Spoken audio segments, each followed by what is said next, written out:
Good morning, afternoon, or evening. Welcome to the Not So Daily Show, the show that comes to you daily, except when it doesn't. I'm your host, Themba. Let's begin with Halloween. Nah, scratch that. Guys, this is Africa. How are we celebrating Halloween when these things are happening in real life? Just next door, our neighbor Swaziland even instituted a limit on how high witches can fly on their brooms. And I'm not joking. If you don't believe me, check out these articles. And personally, I think that's why SAA might be doing so bad. Our skies are crowded and we're not making any money from it. These witches need to start paying. Okay, I take that back. Let's ask someone at SAA what's actually going on. I made an example, a very easy example of the fat cakes. I wouldn't go next door and buy fat cakes and leave my child's fat cakes here.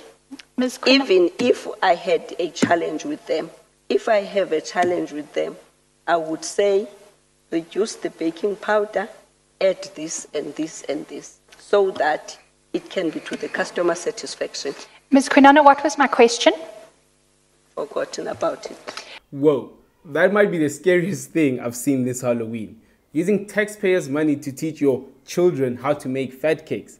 And you better check on those children because it looks like they've been doing a lot of tasting. And let's move on to the most important coloring book in the world, the map of the divided states of America. The red parts are areas where Trump has won, and the blue parts are areas where Joe Biden has won. And that's about all I understand about the US elections. But votes are still being counted. From the votes so far, it seems that Joe Biden is in the lead.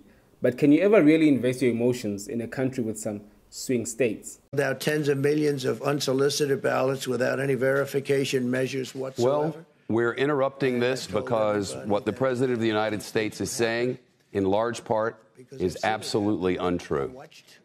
He began, and we're not going to allow it to keep going because it's not true.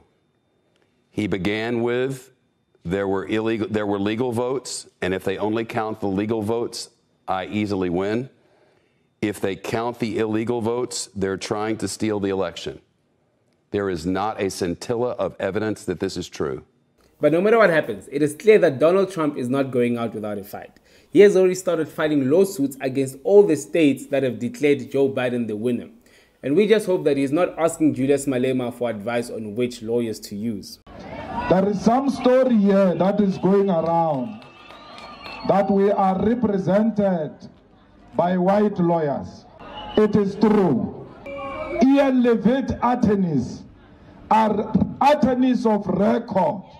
They are paid every month to represent the EFF everywhere, and they've done it so well. So why should we complain? We must hate them today because they are white. When we were losing cases with black lawyers, failing to submit the simplest thing like a one page, and then we must use the same services, lose cases so that we can be projected as the most disorganized organization with no direction. To hell with all of you. And staying with propaganda, a DJ literally brought the roof down at a club called Propaganda.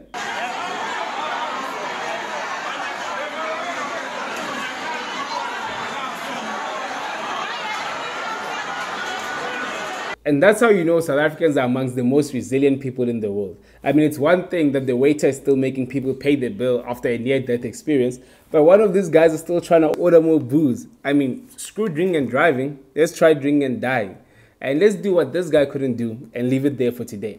Don't forget to leave a comment, drop a like, and share the video with a friend. Until next time, cheers.